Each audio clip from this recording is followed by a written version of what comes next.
04-05-2016 ժամը 00:17 տաղավարում Կարեն Վրդանեսյանն է, ռազմական փորձագետ, Ռազմինֆո կայքի պատասխանատու, բարի կեսգիշեր։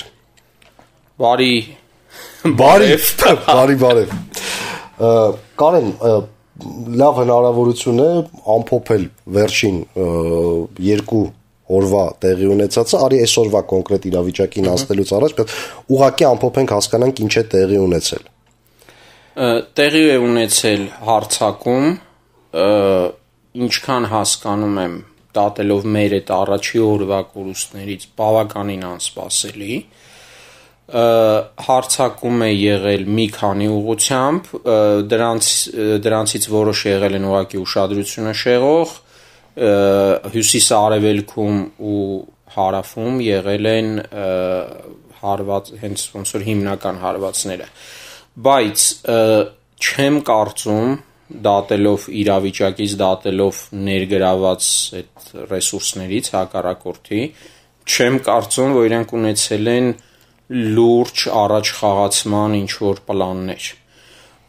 Դա մի պատճառ է, որից ենթադրում եմ, որ խոսքը հենց քարոզչականի մասին է։ Երկրորդը, իրենք միանգամից սկսեցին ինչ-որ շեփորահարել իրենց այդ լուրջ խոշոր ձեռքբերումները, ինչը ստեղծեց էյֆորիկ իրավիճակ հենց իրենց լսարանի մոտ։ Երկրորդը, այն ուժերը, որ իրանք կենտրոնացրել են այսօր այդ երկու ուղղությամբ ու փաստացի այնտեղ մսաղաց է հիմա։ Իրենք անընդհատ նոր ուժեր են բերում, մեր հրետանին աղում է դա, իրենք էլի նոր ուժեր են գցում։ Ընդ որում բավականին լուրջ, բավականին լավ ուժեր, այսինքն դատելով լուսանկարներից, իրենց դիակները, որ կան, սպանվածները, բոլորը հատուկ ջոկատայիններ են, հանդերձանքից, կոշիկներից այդ ամեն ինչը երևում է։ Հատուկ ջոկատայիններ են, իսկ հատուկ ջոկատայինը դա ուղղակի օգտագործել հատուկ ջոկատայինին որպես թնդանոթի միս, դա ռազմավարական առումով որևէ իմաստ չունի։ Հատուկ ջոկատայինի պատրաստությունը տարիներ է տևում, հատուկ ջոկատայինների վրա ծախսում են հարավոր հազարավոր դոլարներ։ Դա նույնն է, ասենք մի հատուկ ջոկատայինը կոպիտ ասած գուցե մի տանկի արժեք էլ ունենա, նմանդ եթե խոսքը սպայի մասին է։ Ու իրենք այդ կարգի ռեսուրսներ են անընդհատ կորցնում մի քանի մարտավարական նշանակություն ունեցող դիրք պահելու համար կամ նույնիսկ դիրքեր են, որոնք ի սկզբանե նախատեսված են լուրջ հարձակման դեպքում միանգամից լքել այդ դիրքերը, որպեսզի սկսի մեր հրետանին աշխատել։ Պրիստրելինի դիրք կոչված։ Այո, պրիստրելինի դիրքեր են, օրինակ նամանավանդ հարավում կան դիրքեր, որոնք լուրջ օրինակ տանկային հարձակման դեպքում հնարավոր չի պահել։ Այդ դեպքերում ուղղակի նահանջում են հետ ու սկսում է նահանջում են երկրորդ գիծ, սկսում է աշխատել հրետանին, արդեն այդ բոլոր դիրքերը մեր հրետանին ունի։ Այդ կարծես թե այնա ինչ տեղի ունեցավ։ Այդ այնա ինչ տեղի է ունենում դեռ։ Ինձ թվում է այստեղ այդ որ փորձեցին այդ քարոզչական էֆեկտը ստանալ, սկզբից հայտարարեցին ինչ որ անիրական լուրջ ձեռքբերումներ, բայց հիմա խնդիր է առաջանալու այդ լուրջ ձեռքբերումները ցույց տալու։ Եվ եթե չկարողանան ցույց տալ, հարց է առաջանալու, բայց այսքան լավագույն իրենց ուժերը, ամենաուժեղ պատրաստված, այդ ստորաբաժանումները ինչի աղվեցին այդ մսաղացում, ինչի կորցրեցին արդեն վերջի տվյալներով 29 տանկ, ինչի կորցրեցին 29 տանկ, ինչի կորցրեցին։ Այդ արդեն տանկային պարկի շուրջ 10%-ն է, եթե չեմ սխալվում։ Չէ, ավելի քիչ, տանկային պարկը 500-ից ավել է իրանց մոտ, նամանավանդ վերջի գնումներից հետո։ 10%-ին ենք մոտենում, շուրջ 10%։ Լավ, այսպես ասեմ, Սիրիայում հաստատ ամեն օր չի գոնե 3-4 տանկ, կորում, այդ սիրիական պատերազմում ամբողջ լայնամասշտաբ, այստեղ իրենք 3 օրում հաստացի կորցնում են 29 տանկ եւ հաստատ դա կորցնել ասելով չենք ասում որ լրիվ ոչնչացված են, խփվում են, ինչ որ մի մասը երևի դուրս են հանում մարտի դաշտից,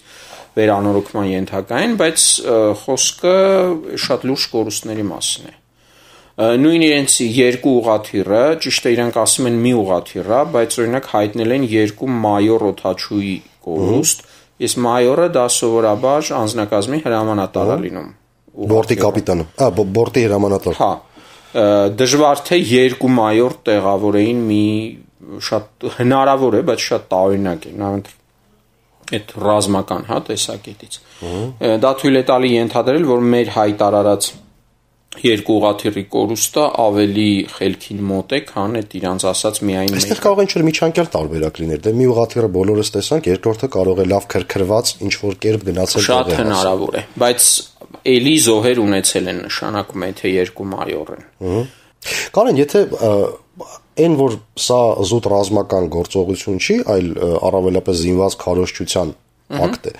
բոլորն են այդ մասին խոսում։ Բայց այստեղ մի բայց կա, երբ իրավիճակը դուրս եկավ իրանց վերահսկողությունից, երբ իրենք հասկացան, որ մի տեսակ շատ թանկ է այս ամեն ինչը նստում, ինչի չեն դադարում, այսինքն դե լավ, ինչն է խնդիրը, այսինքն ինչքան կարելի է տանկ կորցնել, ինչքան կարելի է անձնակազմ կորցնել եւ այլն։ Ձեր կարծիքով ինչն է։ Մի նաեւ հոգեբանական պահ կա, որ երբ մարդ ինչ-որ բանի մեջ լուրջ ներդրում է արել, բայց չի ստացվում, իրեն ավելի դժվար է հետ կանգնել դրանից, քան եթե սկզբում ինքը դադարեցներ։ Նույնիսկ բիզնեսում այդ խնդիրը կա։ Մարդիկ մոլախաղերի մեջ։ Հա, խաղամոլների մոտ դա շատ տարածված է, հոգեբանական այսպիսի պահ է։ Իհարկե չեմ կարծում, որ դա զուտ հոգեբանականով է որոշվում։ Շատ հնարավոր է, որ Զաքիր Հասանովը զգում է, որ իր պաշտոնի հարցն է այստեղ դրված եւ շատ լուրջ խնդիրներ կարող է ունենալ։ Բացի դրանից ամբողջ այդ արկածախնդրության հեղինակները հիմա լուրջ խնդիր ունեն, լավ, այսքան կորուստ կրեցին, ինչ են ցույց տալի փոխարենը։ Նամանավանդ որ ներսում Ադրբեջանի բավականին բացասական տրամադրություններ էին արդեն կապված այս ֆինանսական ճգնաժամի հետ, հետո Գյունեշլիի հրդեհը, որը շատ վատ իրանք կարողացան կառավարեն այդ ճգնաժամը։ Այսինքն այդ ամենը կուտակվել է, իրենց շտաբ ինչ որ մի, այսպես ասած, օթանցք էր պետք, որ ուշադրությունը շեղեն դեպի դուրս, դեպի ավանդական թշնամին, դե թշնամին էլ Աստված տվել չի խնայել, քանի տարի այդ քարոզչությունը մեր առանց այն էլ մեզ չէին սիրում, ի սկզբանե պատերազմից հետո էլ ավելի շատ չէին սիրում, ու 20 քանի տարի այդ պետական հսկայական քարոզամեքենան աշխատել է մեզ աշխարհի չարիք ներկայացնել։ Եվ շեղում են այդ չարիքի վրա։ Ընդ որում ասեմ, որ առայժմ լավ է ստացվում իրենց մոտ։ Էյֆորիկ տրամադրություններ են, հազարավոր երիտասարդներ համացանցում, ոգևորված ինչ-որ կոմենտներ են գրում, մեր էջում, մեր կայքի էջում, Facebook-ում, Ռազմինֆոյում գալիս են նույնիսկ մի պահ կար, որ 1-2 րոպեում 150-200 մեկնաբանություն էին գրում ադրբեջանցիները, 3-4 մոդերատոր մեր մոտ նստած ջնջում էր չեր հասցնում։ Բան Աքրամ Այլիսլից հետո Ադրբեջանի ամենահայտնի գրողն է TV-ում։ Կարեն, արի մի քիչ մեր պատասխանը վերլուծենք, փորձենք հասկանալ ինչ է տեղի ունենում։ Իմ տպավորությամբ մենք մի փոքր սիմետրիկ ենք գործում։ Այսինքն իրենք կարդացել են մեր ռազմական դոկտրինը, ազգային անվտանգության դոկտրին ու տեսել են, որ հայերը այո անվտանգության գոտի ընդլայնելու ցանկություն չունեն։ Ես խոսում եմ զինվորական մասնագետների հետ ու բոլորը միաբերան, միահամուռ ասում են, որ որևէ դեպքում չարժի թողնել վերցրած բնագծերը գոյություն ունեցող ոչ հետ, ոչ առաջ։ Ու քանի որ իրենց ռեսուրսները մերի հետ համեմատած բավականին շատ են, մարդկային եւ այլն եւ այլն եւ այլն։ Իրենք կարող են սահմանի վրա անսահմանափակ քանակությամբ զորբայություն անել, հստակ իմանալով, որ ինչ պատճառներով, ինչ նպատակահարմարություններից ելնելով տարածքային կորուստների սա չի բերելու։ Պատերազմի 3 օրը իմ տպավորությամբ թույլ տվել մեզ ներսում գոնե ցույց են տալիս այն, որ այդ մոտեցումը անվտանգության ապահովմանը ինքը այդքան էլ իրեն չի արդարացնում։ Քո կարծիքով ժամանակը չի սկսել պատժել տարածքներով։ Մենք բոլորս գիտենք, որ այդ ներուժը կա, մենք բազմիցս այդ մասին խոսել ենք, տեսել ենք եւ այլն, այսինքն եւ լավ գնալու ժամանակն է, կարճ ասած, քեզ այդպես չի թվում։ Առնվազն եւ լավ։ Նու առաջին հերթին դոկտրինին, հա, անդրադառնանք, չեմ կարծում, որ դոկտրինում բացահայտ պետք է գրվեն ինչ որ այն ամենը, ինչ մտքին կա, հա։ Ռազմական ընդհանրապես պրակտիկայում, ընդ որում կապ չունի դա Հայաստան-Ադրբեջանը, թե օրինակ Ֆրանսիա եւ Գերմանիա է 2000 թվականին, երբ իրենց հարաբերությունները պատերազմից այնքան հեռու են, ինչքան ընդհանրապես կարող է երկու երկրի հարաբերությունները խաղաղ լինեն, հա։ Բայց նույն Ֆրանսիայի գլխավոր շտաբի սեյֆերում էլ, Գերմանիայի գլխավոր շտաբի սեյֆերում էր կան պատերազմական պլաններ, օրինակ Ֆրանսիայի դեմ, Բելգիայի դեմ եւ այլն։ Սա ստանդարտ պրակտիկա է։ Եթե ինչ որ երկիր իր բոլոր հարևանների դեմ կռվելու այդ պլանները չունի, նշանակում է այդտեղ շատ վատ, ոչ պրոֆեսիոնալ զինվորականներ են, հա։ Այսինքն անկախ նրանից ինչ հայտարարվում է, համոզված եմ, որ չի կարող ուղղակի անհնարին է որ Ֆրանսիան ու Գերմանիան ինչ որ հրապարակած փաստաթղթում քննարկեն իրար դեմ պատերազմը այսօրվա իրավիճակում, բայց պատերազմի պլաններ կան, նույն ձևի սցենարներ, այդ օպերատիվ պլաններ եւ այլն, նամանավանդ Ադրբեջանի համար կան մեր մոտ, կան տարբեր սցենարներ, այսինքն ինչ կլինի, եթե հակառակորդը այս կողմից փորձի մտնել, ինչ կլինի, եթե հակառակորդը սկսի օրինակ ինչ որտեղ ուժեր կուտակել ու կանխարգելի չարվածների պլաններ էլ կան, ամեն ինչ էլ կա։ Ես բնականաբար ոչ մեկին չի եկել այդ մասին պատմել, հա, զեկուցել, բայց սա ստանդարտ պրակտիկա է եւ հնարավոր չի, որ այդ ամենը չլինի։ Ուղղակի բացառվում է, առավել եւս հաշվի առնելով մերս իրավիճակը, որ 94 թվականից շարունակվում է։ Այս ամենը հաշվի առնելով ես համոզված եմ, որ այդ նույն առաջ գնալու պլաններ էլ կան, կողքից մտնելու պլաններ էլ կան եւ այլն եւ այլն։ Հա Նախիջևանն էլ, ասենք, շատ հետաքրքիր ուղղություն է, նույն այդ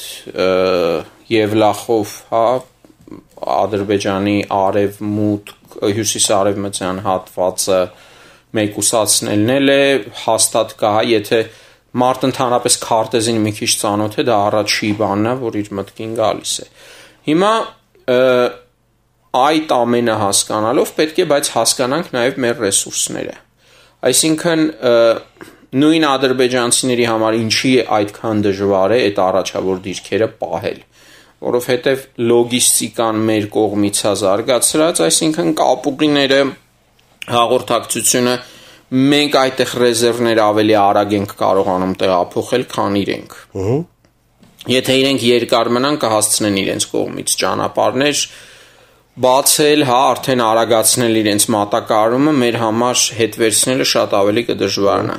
Եթե մենք ենք մտնում իրենց տարածք, նույն լոգիստիկ խնդիրները մեր մոտ են առաջանում, ընդ որում մեր ռեզերվները ավելի քիչ են, քան իրենցը, հասկանալի պատճառներով, նորություն չեմ ասում։ Սա չի նշանակում, որ այդ ներկա գիծը բարելավելու տեղ չունենք։ Բարելավելու տեղ ունենք թե Հայաստանի Հանրապետության հյուսիս-արևելքում շատ տեղեր ունենք, նույն այդ ծեծված օդունդաղ բարձունքը, ընդ որում այսօր էլի հերթական անգամ փորձեցին այդ ապատեղեկատվությունը ադրբեջանցիները գցել դաշտ, ինչը էլի խոսում է իրենց ծանր վիճակի մասին, երբ անցնում են այդ բացահայտ ստերին, ապատեղեկատվության նման տիպի, դա արդեն վկայում է այն մասին, որ լուրջ խնդիրներ ունեն իրենց լսարանը այդ դրական լիցքը պահելու, հա, եղած։ Ղարաբաղում էլ մռավի մասում էլ կան տեղեր, որ հնարավոր է բարելավել, այլ հարց է, թե ինչքանով է դա նպատակահարմար այսօրվա օրինակ նույն ռեզերվների տեսակետից, ինչքանով է դա նպատակահարմար քաղաքական առումով, պետք է հասկանանք, որ ցանկացած պատերազմ դա ոչ միայն ռազմի դաշտ է, դա համալիր է, այսինքն եւ տեղեկատվական գործողությունների, քարոզչական գործողությունների եւ դիվանագիտական գործողությունների, տնտեսական եւ այլն եւ այլն։ Մինչդեռ մի բան էլ ասեմ, որ շատ տարօրինակ էր Ադրբեջանի այս գործողությունը սկսելու նաեւ ժամանակը, եղանակային տեսակետից, որովհետև իրենց համար ձմեռային գործողություններ սկսելն է ավելի նպատակահարմար։ Մեր մոտ ճանապարհները հիմնականում ավելի ծանր են, ավելի հեշտ են փակվում, քան այսինքն սա էլի ինչ վերաբերում է խորքային գործողություն, որ սա խորքային գործողություն չէր որպես մտածված։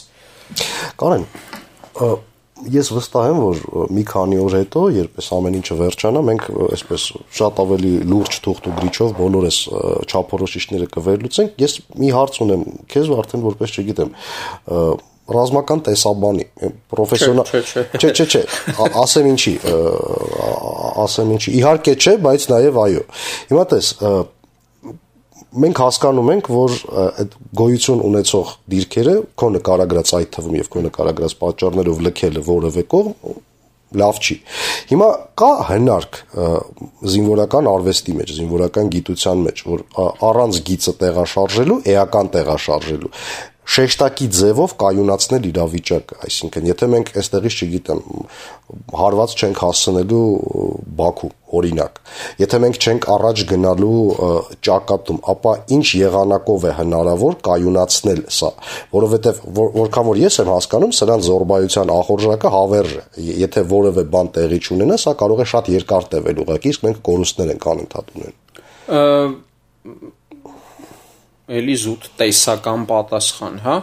նման իրավիճակներում շատ տարածված են ինչ-որ այլ կողմերից հարվածներ հասցնելը, ալտերնատիվ, ընդ որում կարող է 6-7 10 ուղղությամբ սկսի, բայց իրական ուղղությունները լինեն 1 կամ 2-ը, հա, շատ տարածված բան է։ Եթե ադրբեջանցիները հանկարծ ինչ-որ լուրջ մեծ կորուստ կրեն այս պահին, դա իրենց բավականին կհանգստացնի։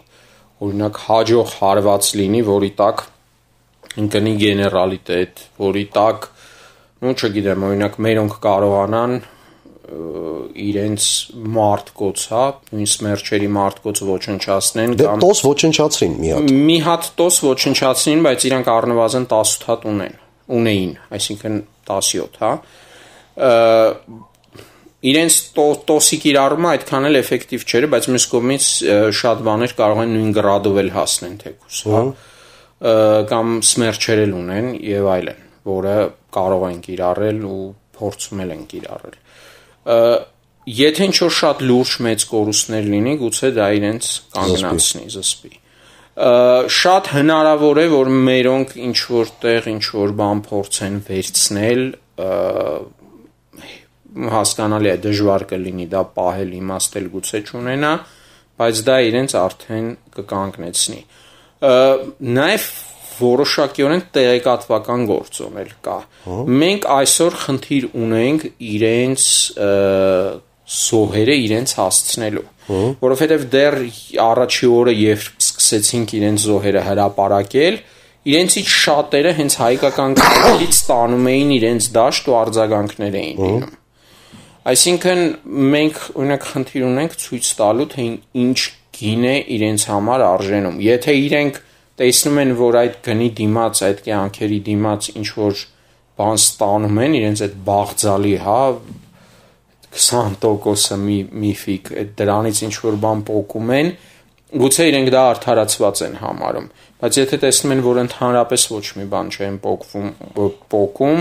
դա էլ կարող է ստիպել կանգնեցնել։ Այստեղ ուրիշ հարց էլ կա, քաղաքական հարց, ներքաղաքական հարց։ Եթե մենք տեսանք, հա, հունվարին այդ ապստամբություն չասենք, բայց անկարգությունները, որոնք ամբողջ երկրով եղան, երբ մանաթը, չէ, նարդարանը դա ուրիշ պատմություն էր, դա նոյեմբերին եղավ։ Բայց մենք տեսանք, երբ մանաթը ընկավ, տարբեր իրար հետ ընդհանրապես կապ չունեցող շրջաններում անկարգություններ սկսեցին, խռովություն էլ չասեմ, անկարգություններ էին, որոնք 2-3 օրում ճնշվեցին, բայց դժգոհությունը կա, այդ Ալիևյան ռեպրեսիվ ապարատը չկարողացավ այդ պորտկումը զսպել։ Հիմա եթե իրանք հետ են կանգնում այսօր այսքան կորուստ կրելով, ինչ արձագանք կլինի Ադրբեջանում։ Այս սա շատ կարևոր հարց է, կարետ, տես,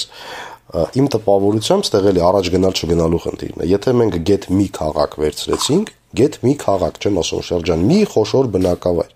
Մի խոշոր բնակավայրի կորուստը ստեղծված պայմաններում, արհեստականորեն իրենց կողմից այս 25 տարվա ընթացքում ստեղծված պայմաններում, իմ կարծիքով կարող է քաղաքական ռեժիմի փոփոխության բերել։ Այսինքն, եթե մենք գոնե մի քաղաք վերցրեցինք, որևէ բան, Չոջուխ Մարջանլի օրինակ, այսինքն Ալիևին իր ամբողջ ընտանիքով ընկերներով կարող է Կասպից ծովը լցնել։ Հարցն ուրիշ է, մեզ դա պետք է թե չէ, կարող է նորմալ մարդ գա տեղը։ Մի բան ասեմ, ես չեմ կարծում, որ Ադրբեջանում հնարավոր է ժողովրդական ինչ-որ ապստամբություն բերի Ալիևի ռեժիմի փոփոխության։ Ռեժիմի ոչ թե ռեժիմի, այլ կլանների փոփոխություն է ավելի հավանական։ Ես էլ եմ դրա մասին ասում, կարող է խնամիները գան։ Այո, խնամիները նույն փաստացի տեսեք, օրինակ ընդունված էր համարել, որ Նախճեվանյան կլանն է ղեկավարում, բայց երբ հոկտեմբերից սկսեցին ջախջախել Էլդար Մախմուդովին, իրենց ազգային անվտանգության նախարարին, նայել էր Նախճեվանցի, փաստորեն պարզվեց, որ այդ Նախճեվանյան կլանի մեջ իրականում առնվազն 2 կլան կային եւ այդ 2 հենց ռեսուրսները սկսեցին պակասել, վերնախավի մեջ միանգամից բախումներ սկսվեցին։ Ու մի Նախճեվանյան կլանը հոշոտեց մյուս Նախճեվանյան կլանին, հա, ու ինչ որ ժամանակ Էլդարի կուտակած հարստությունները գուցե իրենց կհերիքի, հա, այսպես ասած կանիբալիզացիա եղավ։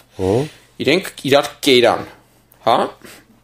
սկսվեցին ճնշումներ ամենահարուստ ընտանիքներից մեկի վրա, դա Զիա Մամեդովի ընտանիքն է, տրանսպորտի նախարարի, սկսեցին լուրջ ճնշումներ այդ Զիա Մամեդովի ընտանիքի վրա, ինչ որ լավ յուղոտ տեղեր պոկեցին իրենցից, ուղղություններ, օրինակ Բաքվի տրանսպորտային համակարգը առանձնացրին տրանսպորտի նախարարությունից։ Զիա Մամեդովը ենթադրում եմ ինչ որ գումարներ համաձայնվեց կորցնի, միայն թե չարժանանա Մախմուդովի ճակատագրին։ Էլամայրիկի ճակատագրին։ Մախմուդովին փաստորեն ցրեցին ընդհանրապես ազգային անվտանգության նախարարությունը, մոտ 250 հոգի համակարգից հանեցին, առնվազն 20 հոգի ձերբակալված են, այդ թվում եւ գեներալներ, 5-6 գեներալ ընդհանրապես հանեցին համակարգից։ Վերադառնանք մարտադաշտ, կորցրեցին գյուղը, մեծ է հավանականությունը, համաձայն ենք, որ Նախճեվանյան կամ, չգիտեմ, գուցե շուշեցիները գծից գցեն կամ որևէ կերպ։ Հիմա սա էլ է իմ կարծիքով զսպող բաներից մեկը, որովհետև իշխանական օղակներից, չգիտեմ, զինվորական օղակներից անընդհատ ասում են, որ այս Ալիևներից ավելի մեզ համար ձեռնտու մարդ դժվար թե երբևիցե Ադրբեջանում լինի։ Կա նման բան։ Այսինքն, եթե ասենք եկավ Մուսավատը, չգիտեմ, երիտասարդ քաղաքական ուժեր, Մուսավատը, երիտասարդ քաղաքական ուժեր եւ այլն չեն կարող գալ, որովհետեւ ոչ մի կուսակցություն այսօր, բացի իշխող կուսակցությունից, չունի այն ռեսուրսը, որով կարողանա երկիրը պահել։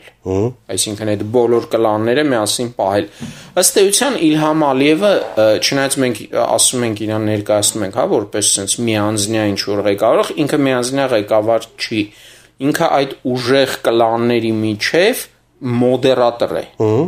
Հա, բոլորի համար ընդունելի մի ուժ է, որ եթե խնդիրներ են առաջանում, գալիս են իրենց խնդիրներով, իր մոտ ասում են Սուլթան ջան, մի հատ հասկացի ինչ ենք անում։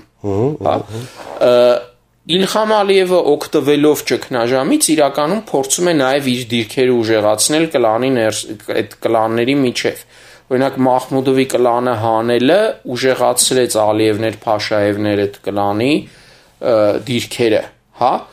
Բայց բնականաբար մյուս կլաններն էլ չեն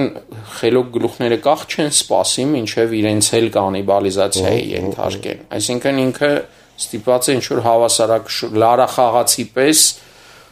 իրավիճակում է, հա։ Մյուս կողմից ժողովրդի դժգոհությունը իր ներքին թշնամիներից մեկը կարող է օգտագործել հենց իր դեմ։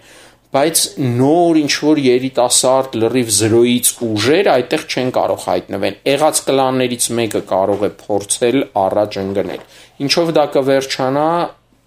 անհնարին է այս պահին ասել։ Ես չեմ կարծում, որ ինչ որ մեկը այդ կլաններից եթե գա իշխանության գլուխ, այդ մեծ դա կարող է լինել օրինակ Հեյդարովը, հա, այդ Քեմալեդին Հեյդար արտակարգ իրավիճակների նախարարը, հա, Քեմալեդին Հեյդարովը։ Դա գուցե կարող է լինել, չգիտեմ, հենց իր մոտիկներից մեկին, այսպես ասած, մեջքից հարված հասցնեն իրեն։ Բայց ով էլ գա ինքը ունենալու է իր հարստությունը պահպանելու խնդիր։ Լայնածավալ գործողությունները շատ լուրջ ռիսկ են իրենց համար։ Նամանավանդ այս նավթի գները եթե իջացեն, իրենք էլ ավելի կախված են այդ նավթային եկամուտներից, հա? Համեստացած եկամուտներից, դա էլ այդ ներքին իրենց մրցակցությունը ուժեղացնում է։ Ըստ այդմ իրենց շատ տրամաբանական է այդ փոքր պատերազմներ սարքելու ինչ-որ թեկուս նկարած հաղթանակներ ցույց տալը, բայց մեծ բանի տակ մտնելը դա վերջի քայլն է իրենց համար, հա։ Արդեն եթե պետք է կորցնելու բան չունենան, Կարեն, հիմա տես, Արիքո սիրած թեմայի մասին խոսենք։ Այն է, Ադրբեջանում ինչ-որ ներքին խնդիրներ կան, միջազգային հարաբերությունների քարտեզն այսպես ասած, այդպես պարկեցու գնաց այս ամբողջ սադրանքը։ Հայաստանը որբ չի, որ կողմուզի գլուխը քորի։ Հիմա կային մարդիկ երկրում, այդ թվում եւ քեզ մեյստրիմը մարգինալի տեղ էր դնում, երբ լսում էին այն միտքը, որ մենք պետք է ազգովի մտածենք Ադրբեջան պետությունը որպես այդպիսին այն ձևով, որ մենք իրեն գիտենք, վերացնելու մասին, այսինքն ադրբեջանական տիտղոս այդ տարածքների վրա ուղղակի պետք է չլինի որևէ տեղ, դա է հարցի լուծումը։ Հիմա քո կարծիքով այս ստեղծված իրավիճակը կբերի այնուամենայնիվ այդ խնդիրը Ադրբեջանը ուղակի վերաֆորմատավորելու, հա, անհրաժեշտությունը հասարակական քաղաքական դիսկուրս, այսինքն որ դա քննարկման գոնե առարկա դառնա Հայաստան։ Ես կուզեմ մենք շատ զգուշ լինենք, այսինքն չփորձենք ցանկալին ներկայացնել որպես իրականություն։ Օրինակ մեր մոտ տենդենց կա գերագնահատելու Ադրբեջանի ազգային փոքրամասնությունների դերը ու հնարավորությունները, համաձայն եմ, ու նաև ցանկությունը ինչ որ բան Ադրբեջանում փոխելու։ Դժգոհություն կա։ Դժգոհությունը երևաց թե Նարդարանի իրադարձությունների ժամանակ, հա, որովհետև իրականում ազգային փոքրամասնության նաև խնդիր էր Նարդարանը։ Կրոնական առումով իրենք կարծես թե մեծամասնության մեջ էին, չնայած իրականում տարբերվում էր, հա, այդ միջին, այսպես ասած, ճակերտավոր հավատացյալից Ադրբեջանում, որը եւ Խոզիմի Սեուտում եւ օղի է խմում,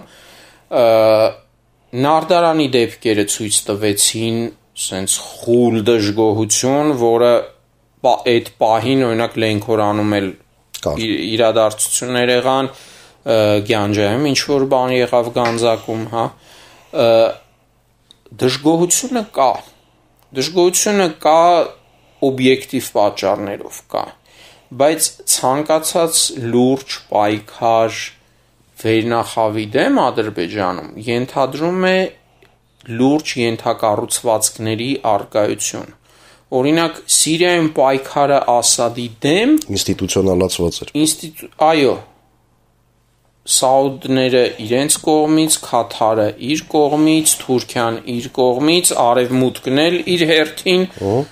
Իսրայելը, հա, ինչ-որ չափով, քրդերը, որոնք արդեն ունեն իրենց այդ տասնամյակներով արդեն 20 թվականից ավելի պարզ բան է հարցնում, դու միանգամից երևում է, որ սրտի ցանկությունն է, դու միանգամից տեխնոլոգիային անցար, ես ընդհանրապես մի բան եմ ուզում հասկանալ։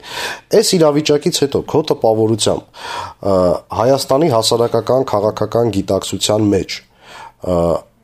կաճի սեգմենտը, հատվածը մարդկանց ու գաղափարների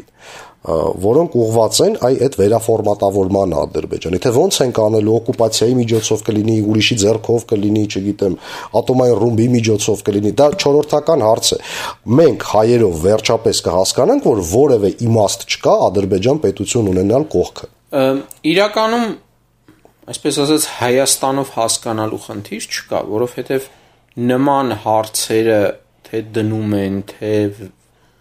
ապահովում են, հա, այդ վերլուծական նաև այդ ամբողջ բազան, թե իրագործում են, եթե հնարավորություն լինում, շատ փոքր խումբ, մասնագիտացված խումբ, թե բանակի, թե դա լինի ինչ-որ ռազմական վերնախավ, քաղաքական, փորձագիտական եւ այլն։ Այսինքն ընդհանուր հիմա այն բանից, որ համազգային բոլորս իմանանք, չգիտեմ, լեզգիների կամ թալիշների խնդիրների մասին,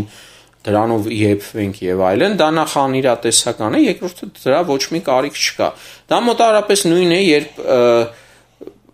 Թուրքիա գնացող զբոսաշրջիկներին, երբ հարցնում ես ինչու ես գնում Թշնամու երկիրը հարստացնում, ասում ես Թուրքիա չեմ գնում, ես գնում եմ Արևմտյան Հայաստանը ճանաչելու։ Դե ասենք, հա, թեկուզ ոչ Անտալիայում, թեկուզ Վանում։ Հիմա շարքային հայ քաղաքացին, եթե գնա Վան, ինչ-որ բան տեսնի, վերադառնա, դրանից ընդհանրապես որևէ բան չի փոխվելու, որտեղ ինքը վերադառնալու է Հայաստան, սկսի զբաղվի իր սովորական գործերով, որը ընդհանրապես ոչ մի կապ չունի Վանի կամ ընդհանրապես Արևմտյան Հայաստանի կամ թեկուզ Թուրքիայի ինչ-որ մի կետի խնդիրների հետ, հա, իր այդ ճանաչողականությունը իրականում ուղղակի հետաքրքրասիրություն է, լավագույն դեպքում։ Այստեղ խոսքը հենց մասնագետների մասին է։ Արդյոք ունենք հենց առաջի քայլի մասին մտածենք, հա, մինչև հեռուները հասնելը։ Արդյոք ունենք մենք բավական ռեսուրս վերլուծական, փորձագիտական, որովհետև հասկանանք, հա, ինչ որ ժողովուրդ ճանաչելը, հələ չեմ խոսում երկխոսելու մասին։ Ինչ որ ժողովուրդ ճանաչելը բավականին լուրջ, հա, ինստիտուցիոնալ պատրաստություն է ենթադրում, ենթակառուցվածք է ենթադրում, հա, դու չես կարող սենց անել ու ունենալ թալիշերենի 20 մասնագետ, կամ միայն լեզվի մասին է խոսքը, բայց թալիշերեն իմանալը դեռ մարդուն չի դարձնում թալիշագետ, մարդ ու թալիշագետն էլ, հա, թալիշագետը ազգ է, ժողովուրդ է, այսինքն մի ուղղությունով մի քանի մասնագետ պետք են, մեկ այլ ուղղությունով մի քանի մասնագետ են պետք եւ այլն եւ այլն։ Այսինքն սովետական միության ժամանակ եթե օրինակ կար արևելագիտության ինստիտուտ, որտեղ ենթադրենք 200 հոգի մարդ էին աշխատում, մեզ այսօր գոնե մի 50 հոգեանոց թալիշագիտական ինստիտուտ է պետք։ Կամ եթե ընդհանուր ինստիտուտ է ադրբեջանագիտական, 100-150 հոգի պետք են։ Ցանկալի է, որ այդ 100-150 հոգին կրկնակի լինեն, որ մի քանի կառույց լինեն, նաև իրար հետ մրցակցեն։ Այդ մրցակցությունը շատ լավ է, հա, եթե ես ինչ-որ մի հատ եզրակացություն եմ անում, ինչ-որ մեկը գալիս ինձ քննադատում է իմ սխալները ցույց տալի, ես ավելի ուշադիր եմ լինում, ես ինքս ինձ կատարելագործում եմ, հա, դրանից շահում եմ մեր ամբողջ երկիրը։ Այսօր կան առանձին փոքր խմբեր, որոնք հետաքրքրվում են, որոնք զբաղվում են, որոնք ինչ-որ փորձում են կապ հաստատել, հաղորդակցել, հաջող օրինակներ էլ ունենք, հիմա չթվարկենք, գիտենք, հա, բայց դա այսօր շատ քիչ է։ Այսինքն մենք մինչև ինչ-որ մեծ բաներից խոսելը պետք է հիմա սկսենք պատրաստել ադրբեջանագետներ, թալիշագետներ, լեզգիագետներ եւ այլն։ Մենք երբ ռազմինֆոն ստեղծվեց, պարզվեց, որ շատ դժվար է ճարել մարդիկ ինչ-որ հատուկ, հա, համակարգերից դուրս, որոնք Ադրբեջանի այս կամ այն ոլորտին պրոֆեսիոնալ տիրապետում են։ Պարզվեց, որ մենք չենք ճանաչում իրենց վերնախավը, հա։ Հա, հիմա որ հարցնես 3-4 անուն Ադրբեջանով զբաղված ցանկացած մարդ կարող է ասել։ Այսօր Հայաստանում չկա մարդ, որը նստի ու թվարկի, թե Ադրբեջանի պարլամենտում քանի կուսակցություն կա։ Պարլամենտում, եթե չեմ սխալվում, 3 թե 4 կուսակցություն, հա, բայց իմ իմացածն էլ է մակերեսային, որովհետև օրինակ շատ մեծ քանակ կա անկուսակցականների, բայց այդ ամեն մի անկուսակցականը ինչ որ մի կլան կամ կլանիկ է ներկայացնում։ Այդ կարգի մանրամասը ոչ մեկ չի ճանաչում, ցավոք սրտի։ Այսինքն, ու սա այնպիսի աշխատանք չէ, որ նստես մի օրում մի տարում անես։ Սա այնպիսի աշխատանք է, որ պետք է մարդիկ անեն, փոխանցեն մյուսներին, այսինքն նորմալ առաջին հերթին գիտական process պետք է լինի, որը դեռ նոր ինչ որ սաղմնային իրավիճակում է գտնվում, արվում է, ու դա իրականում նորմալ է, նույնիսկ եթե Ադրբեջանը մեծ թշնամի երկիր չլիներ, մենք պետք է ճանաչեինք։ Հիմա Ռուսաստանը մեզ ակնհայտորեն թշնամի չի, թղթով նաև դաշնակից է, նաև որոշ գործնական հարցերում էլ է դաշնակից։ Բայց նույն Ռուսաստանը մենք բավականին վատ գիտենք։ Մի քանի անդադ երևացող անուններից այն կողմ շատ քիչ բան գիտենք մենք Ռուսաստանի մասին, առավել եւս մենք շատ քիչ բան գիտենք Հյուսիսային Կովկասի մասին, որը դարպասն է դեպի Ռուսաստան մեր համար։ Մենք Հյուսիսային Կովկասում կան հարյուրավոր կլաններ իրար հետ պայքարող եւ ամեն այդ կլանի մասին իմանալը մեր համար կենսական հարց է։ Առնվազն ճանապարհն է մեր իսպաչովան։ Կարեն, եթե հրաժարական ավարտին եմ մոտենում, կուզեի վերադառնալ սահմանային իրավիճակին, տարիներ շարունակ դուք աշխատում եք, վերլուծում եք, հետևում եք տեղի ունեցող իրադարձություններին, այն ինչ տեղի ունեցավ սահմանի վրա, մեր արձագանքը, մեր պատասխանը, մեր գործողությունները, որքանով է համընկնում քո սպասելիքների հետ։ Վերլուծաբանները մի այսպիսի թերություն ունեն, հա, երբ իրադարձությունը արդեն կատարվել է, իրենք միշտ գտնում են բացատրություն, թե իրենք ոնց էին այդ ոչ մի անսպասելի բան չկար եւ այլն։ Չէ, եղած բանի մասին եմ ասում։ Հիմա ես չեմ ուզում ասել, որ մենք սա գիտեինք, կանխատեսում էինք եւ այլն։ Չէ։ Հայկական զինված ուժերի, հայկական քաղաքացիական ծառայությունների, ինչպես մեր երկիրը արձագանքեց սպառնալիքին։ Ասեմ, որ իմ կարծիքով շատ ավելի այս պահի դրությամբ շատ ավելի լավ արձագանքեց, քան նույնիսկ առաջ շատ ավելի փոքր մասշտաբի իրադարձությունների ընթացքում, հա։ Օրինակ եղել են պահեր, ինչ որ հրետակոծումից ինչ որ հա խոճապային տրամադրություններ, ընդ որում այդ խոճապային տրամադրությունները երբեք ավելի շատ էին Facebook-ում ու Երևանում, քան օրինակ հրետակոծվող գյուղում։ Այս պահի դրությամբ շատ ավելի հավաք են բոլորը, դա իմ տպավորությունն է, կարող է սխալվում եմ։ Երևանում իհարկե դժվար է խոսել այն մասին, հա, ինչ է կատարվում օրինակ Մարտակերտում։ Զինված ուժերի գործողությունների մասին ինչ կասես։ Զինված ուժերի գործողությունները այս պահի դրությամբ այդ առաջի գուցե ժամերը չեմ կարող ասել ինչ է եղել, բայց պատասխանը հետագա քայլերը էլի շատ հավաք, էլի շատ adekvat, ճիշտ քայլեր են։ Բայց կրկնեմ, դա ուղղակի տպավորությունս է, ինչ է կատարվում իրականում շատ դժվար է հիմա ասել։ Բացի դրանից ես չէի ուզենա այդ մոտեցումը մեր մոտ լիներ, որ արդեն վերջացավ կամ այսօր վաղը վերջանալու է։ Մենք չգիտենք այս պահին այստեղ ստուդիայում նստած ոնց կլինի։ Մի բան պետք է հասկանալ, որ մենք հենց կորուստներ ունենք, ցավոք սրտի շատ հավանական է, որ էլի կորուստներ ունենանք, հա, մենք հասկանում ենք, որ մի հակառակորդի հետ են գործում, որը այդքան էլ adekvat չէ։ Ինքը տեղ-տեղ ինչ-որ միջնադարյան բաների մեջ է, հա, եփվում, նաև իր բնակչության բանը հաշվի առնելով թեկուս մտածելակերպը, հա, մենք հասկանում ենք, որ իրենք ներքին խնդիրներ են փորձում լուծել, այսինքն գուցե պատրաստ են շատ ավելի մեծ անիմաստ զոհերի գնալ ռազմաճակատում, հա, հանուն էդներ, որտեվ այնտեղ Ալիևի միլիարդների հարցերն են լուծվում, իսկ դա իր համար առաջին հերթին ամենակարևոր բանն է։ Այսինքն եկեք այդ ինչ որ կեղծ օպտիմիզմով, հա, լավատեսական մեծ բաներ չասենք,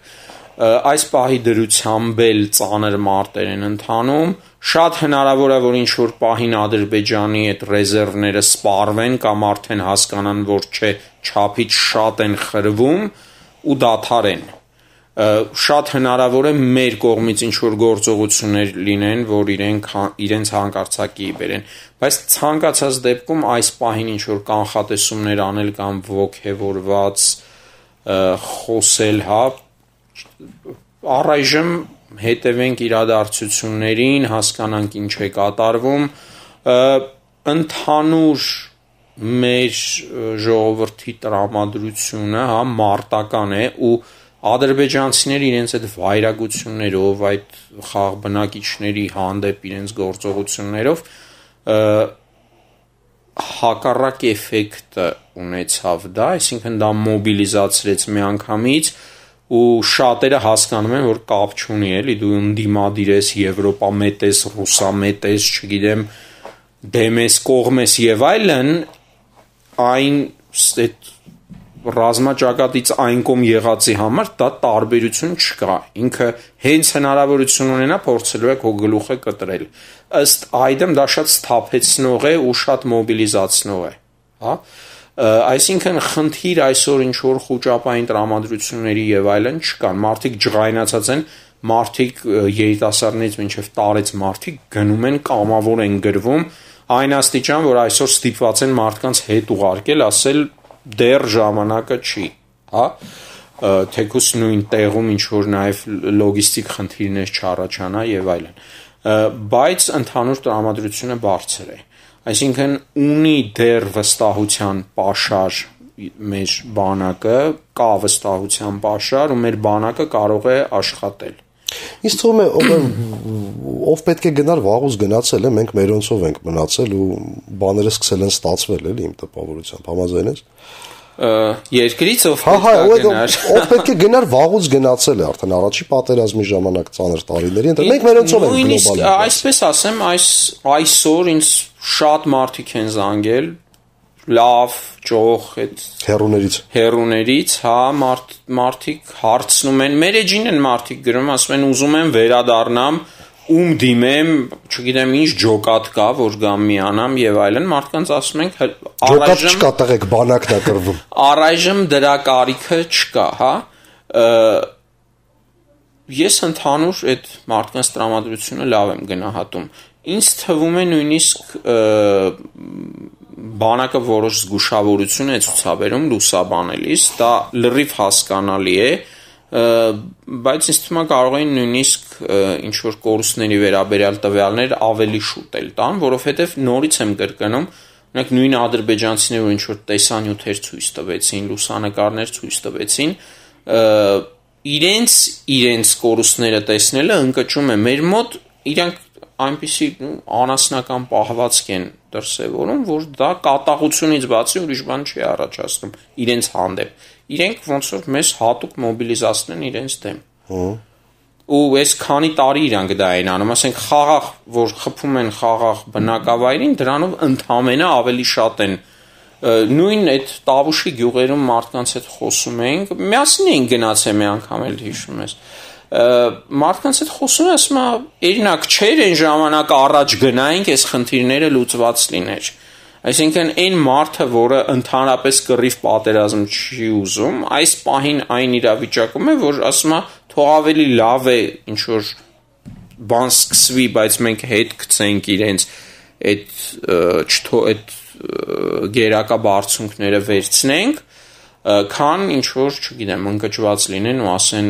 ցանկացած գնով եկեք խաղաղություն լինի։ Երկիր ենք դառնում։ Այսքանը արգելի ռադիոլսողներ, ռադիոդիտողներ, շնորհակալություն ուշադրության համար, Կարեն, շնորհակալություն ես ուժ ժամին մեզ հետ լինելու համար, շնորհակալություն։